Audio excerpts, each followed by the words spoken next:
Yakalisusu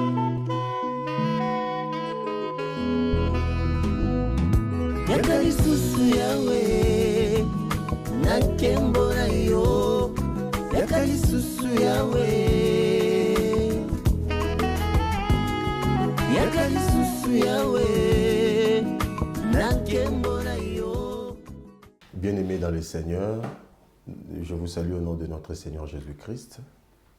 Nous venons encore dans votre maison pour partager la parole de Dieu dans ce moment de rafraîchissement. Si nous pouvons nous incliner quelques secondes à la prière pour rendre gloire à Dieu qui nous a donné, vous et moi et nous, le souffle de vie, lui rendre grâce, lui rendre gloire pour ce qu'il a fait avant de commencer notre partage. Seigneur, nous te disons merci pour ces moments. Merci de nous donner la vie. Merci de nous protéger. Merci de nous garder, Seigneur. Peu importe les vents, les circonstances, nous avons été, tu as été avec nous, tu nous as accordé la vie. Merci pour cette occasion. Je bénis mon frère et ma sœur qui me regardent dans cet instant. Je bénis ces moments au nom de Jésus. Amen. Aujourd'hui, nous allons partager un passage très important, très intéressant dans la Bible. Je suis sûr que vous l'avez déjà lu. Je suis sûr que vous avez déjà entendu des éminents serviteurs de Dieu, pasteurs, évangélistes plutôt, partager ces passages. Mais aujourd'hui, avec la touche du Saint-Esprit, nous pourrons quand même apporter, je suis sûr et je crois fermement, que le Seigneur va vous donner quelque chose de nouveau. Alors, rapidement, nous allons faire notre lecture. Nous sommes dans le livre de Jean, chapitre 9. Nous commençons au verset 1 jusqu'au verset 7. J'ai lu au nom du Seigneur Jésus-Christ. Jésus vit en passant un homme aveugle de naissance. Ses disciples lui posèrent cette question. « Rabbi, qui a péché, cet homme ou ses parents, pour qu'il soit né aveugle ?» Jésus répondit, « Ce n'est pas que lui ou ses parents aient péché, mais c'est afin que les œuvres de Dieu soient manifestées en lui. Il faut que je fasse, tandis qu'il est jour, les œuvres de celui qui m'a envoyé. La nuit vient où personne ne peut travailler. Pendant que je suis dans le monde, je suis la lumière du monde. » Après avoir dit cela, il cracha à terre et fit de la boue avec sa salive. Puis, il appliqua cette boue sur les yeux de l'aveugle et lui dit, « Va et lave-toi au réservoir de Siloé, nom qui signifie envoyé. » Et il y alla, se lava et s'en retournant voyant clair. Amen. Ici, c'est une histoire qui est très intéressante parce que le Seigneur a fait encore quelque chose de grand. Je voudrais dire à quelqu'un que ce que nous sommes en train de parler, ce que nous sommes en train de dire, ce que je suis en train de vous dire aujourd'hui, ça ne concerne pas seulement le monsieur de Siloé. Parce que il y a encore des gens qui sont dans des situations difficiles aujourd'hui. Il y a des gens qui sont dans des maladies compliquées aujourd'hui, qui ont besoin d'être libérés, d'être guéris, etc., etc. Mais ce qui est vrai, ce qui est magnifique, c'est que le même Seigneur qui avait guéri l'autre fois est encore vivant aujourd'hui. Parce que tout simplement, la Bible dit, il est le même, Jésus-Christ, hier, aujourd'hui et éternellement. Ici, le Seigneur Jésus est en train de se promener avec ses disciples. En passant, il croise un homme. Il était connu, cet homme. Parce que voir un aveugle et reconnaître que c'est un aveugle de naissance, c'est ce que vous devez connaître la personne. Du coup, les disciples lui posèrent une question de curiosité. Je ne sais pas si c'était pour apprendre quelque chose. Il lui dit, « Seigneur, qu'est-ce qui s'est passé dans la vie de cet homme? Pourquoi est-il né aveugle? Est-ce que c'est à cause de ses péchés ou c'est à cause du péché de ses parents? Comment ça se fait? Est-ce qu'un enfant, il a péché dans le ventre ou quoi? » C'était ça, en fait, la question. Quand on dit à cause de ses péchés, est-ce que c'était par rapport à cet enfant-là? Parce qu'il est né aveugle. Donc, il est né, il ne voyait pas. Qu'est-ce qu'il a péché? Qu'est-ce qu'il a fait comme péché qui puisse faire qu'il soit né aveugle? Beaucoup de fois dans notre vie, les gens qui nous entourent, ils ont un jugement sur notre vie que nous-mêmes, nous ne connaissons pas. Même Dieu ne s'intéresse pas à ça. Beaucoup de gens qui sont autour de nous, ils se posent des questions sur notre vie pendant que nous-mêmes, nous ne nous posons même pas ces questions. Beaucoup de gens qui ont des sérieux problèmes eux-mêmes dans leur vie, ils ne s'intéressent pas à leur propre vie, ils s'intéressent à ta vie comme tu es là. Je suis sûr que tu as été victime des colportages. Je suis sûr que tu as été peut-être victime des gens qui sont allés dire, raconter des bêtises sur ton nom. Ça peut être vrai. Dans le cas de cet aveugle, c'était vrai. Il était vraiment aveugle de naissance. Mais ces gens sont allés voir Jésus pour lui dire, « Seigneur, mais qui a péché ?» Aujourd'hui, ça nous arrive beaucoup. Quand quelqu'un est dans des situations difficiles, nous assimilons toutes les situations difficiles au péché. Il se pourrait qu'il est sorti, par exemple, comme c'est l'hiver maintenant, on ne s'est pas bien couvert, et quand on rentre à la maison, on commence à tousser. Mais au lieu de chercher à prendre peut-être le médicament de la toux, etc., nous chassons des démons. Et pourtant, il n'y a pas de démons de froid. C'est l'environnement, c'est les changements des temps, et on ne s'est pas bien couvert.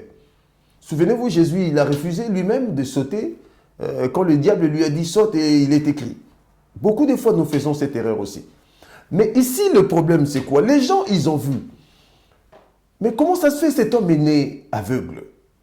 Parce que tout simplement, dans la loi de Moïse, ce n'était pas concevable que Dieu, le Tout-Puissant, le Créateur, le Dieu amour, qui nous aime véritablement, puisse créer quelqu'un qui n'a rien fait.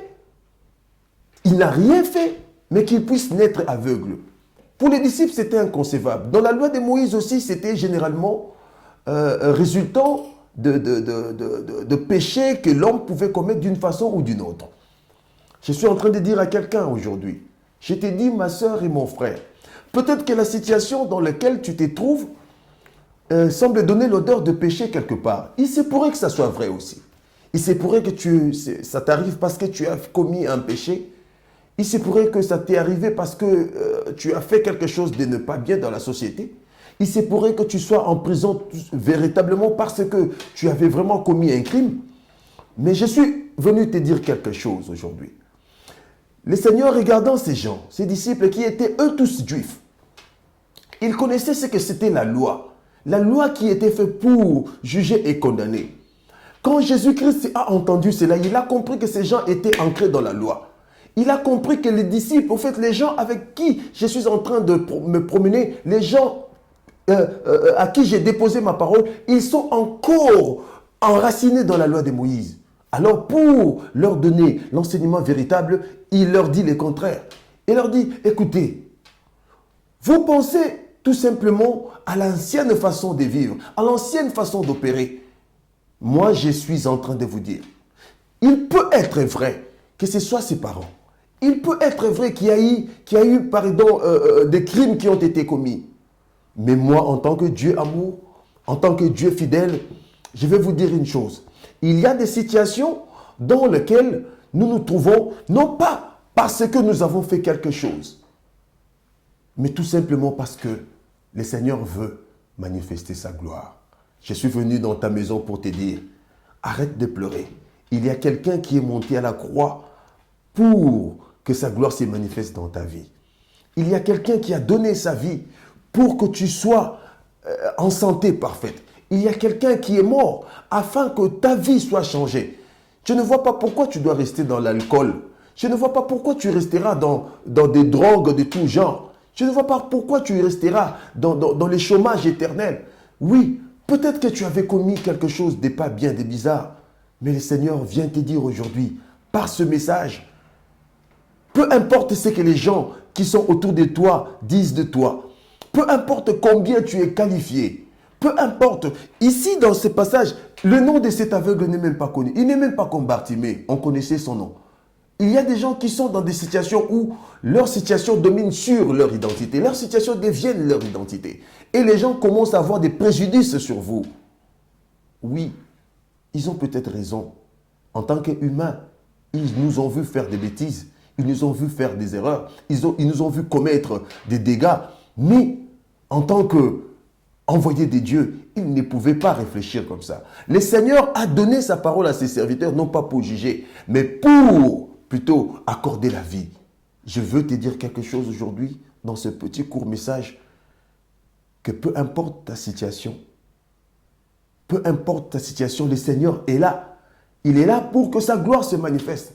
Il sait que tu as été à l'hôpital, il n'y a pas eu de résultats. Il sait que ton argent n'a pas apporté quelque chose. Il sait que l'entourage s'est même tourné contre toi. Mais la Bible dit ici, dans le cas de cet aveugle, Jésus-Christ, du coup, il a regardé cet aveugle. Je suis sûr, avec compassion, avec amour. Et il a craché sur le sol. Il a mélangé, comme au temps de Genèse, où il créait l'homme à son image, mais en mélangeant la boue. Il a pris de la boue. La Bible dit, il a appliqué cette boue sur les yeux de cet homme. Mais hélas, il a dit à cet homme, mon frère, va maintenant à Siloé. Quand tu arrives à Siloé, dans cette rivière, lave tes yeux et ça ira. Maintenant, il y a quelque chose qui m'intéresse, qui m'étonne plutôt, j'allais dire. Beaucoup de gens sont allés vers le Seigneur comme cet aveugle. Il y a des gens qui sont allés dans des églises des années comme cet aveugle. Ils sont en train de dire que Dieu n'existait pas pendant que le Seigneur avait déjà craché sur le sol. Il a fait la boue, il vous a mis sur les yeux.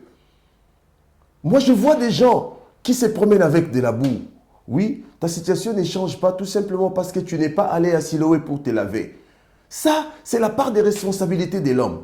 Il y a des fois, nous condamnons les pasteurs, les hommes de Dieu, tout simplement parce que ils ont fait leur part, ils ont prié pour nous, dans leur maison, ils nous ont même imposé des mains. Ils ont même imposé la main plutôt et certains ont même pris l'huile d'onction et ils ont appliqué sur notre tête. Mais il s'est fait que nos situations ne changent pas. J'ai compris une chose. Le Seigneur m'a envoyé te dire une chose. Ce n'est plus le moment d'attendre à ce qu'il revienne encore faire quelque chose. Il a déjà fait quelque chose par l'entremise de ces hommes. Il a déjà fait quelque chose par l'entremise de ces pasteurs qui t'ont donné des paroles puissantes dans les églises, dans les assemblées. Le Seigneur est venu lui-même par des visions pour te dire qu'est-ce qu'il fallait faire. Mais le problème, c'est maintenant dans ton côté. Dans ton camp, tu as oublié quelque chose. Il ne suffit pas seulement de recevoir l'onction et de tomber. Il y a la part de responsabilité. Cet homme, il devait faire sa part. Sa part, c'était d'aller à Siloé et de se laver, enlever cette boue que le Seigneur lui avait dit. En fait, la question, ce n'est pas de la boue. La question, c'est entendre la voix de Dieu et obéir à la voix de Dieu. Je suis en train de te dire, bien-aimé, toi qui t'es habitué à entendre la voix de Dieu, tu dois commencer maintenant, dès aujourd'hui, à chercher à mettre en pratique ce que tu entends de Dieu. Par tes visions, tu entends les Seigneurs vraiment. Dans les assemblées, tu entends les Seigneurs. Comme tu regardes à la télé, sur les computers, sur l'Internet, tu entends la voix du Seigneur. Mais maintenant, le deuxième pas dépend de toi. Va à Siloé, lave-toi, c'est-à-dire applique ce que la Bible te dit. Mais en pratique, c'est que les hommes de Dieu te disent et tu verras la gloire de Dieu. La Bible dit, le Seigneur a dit, c'est afin que la gloire se manifeste. Je veux te dire une chose, toi qui me regardes aujourd'hui. Je voudrais te dire quelque chose et c'est la vérité. Je n'ai aucun doute que ta situation va changer et ta situation est sous contrôle de la main du Seigneur. Le Seigneur avait déjà imposé sa main et maintenant, le reste à faire, c'est ta part. Va à Siloé. À Siloé, c'est dans la présence de Dieu. À Siloé, c'est là où nous allons chercher le pardon du péché. Si tu as commis un péché, si tu as fait des torts à quelqu'un, rentre, dis pardon à cette personne. Réconcilie-toi avec ton père et ta mère à qui tu as donné des paroles méchantes à un moment donné. Réconcilie-toi avec ton beau-frère, avec ta belle famille à qui tu as déclaré des choses bizarres. C'est le moment de se réconcilier. C'est le moment qu'on enlève tout ce qui est opprobre en nous et nous allons voir la gloire de Dieu se manifester dans notre vie. Pour la première fois, cet homme, aveugle de naissance, après avoir été à Siloé, peu importe, je ne sais pas combien des obstacles il a croisés, mais il avait un seul objectif, mettre en pratique la parole du Seigneur. Alléluia. Je veux te dire quelque chose. Si tu t'attardes à mettre en pratique la parole de Dieu, tu verras comment ta vie va changer. Tu verras comment ta vie va se transformer. Parce que le Seigneur que nous servons, Dieu que tu sers, il est ce Dieu-là qui est le Dieu de la lumière. Il viendra et il éclairera ta vie. Il mangera avec toi. Il soupera avec toi. Il se promènera avec toi. Désormais, rien ne se produira dans ta famille sans que lui ne puisse te dire quelque chose ou sans que sa main ne puisse intervenir. Désormais, l'ennemi ne viendra pas se jouer de toi. Plus jamais cet homme a recouvré la vue et cet homme, il a vu son état délabré pour la première fois. Je suis sûr qu'il est allé s'échanger les vêtements. Je suis sûr qu'il est allé chercher un travail. Je suis sûr que toute sa famille était dans la joie parce qu'il a vu la main de l'Éternel. À une seule condition, bien-aimé. Mettre en pratique ce que le Seigneur te dit. La Bible dit, ce n'est pas seulement ceux qui disent Seigneur, Seigneur, qui verront la gloire. Ce n'est pas seulement ceux qui prêchent Jésus, Jésus, qui verront la gloire. Ce n'est pas seulement ceux qui vont à l'église qui verront le Seigneur, mais c'est ceux qui, après avoir entendu la voix de Dieu, cherchent à mettre en pratique ce que le Seigneur leur dit. Ça, c'était le ainsi, dit le Seigneur, pour toi. Que Dieu te bénisse. Au nom de Jésus. Amen.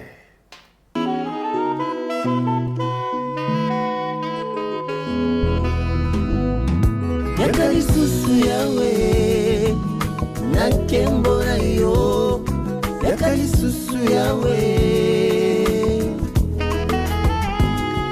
Yaka lisusu yawe nakembora yo.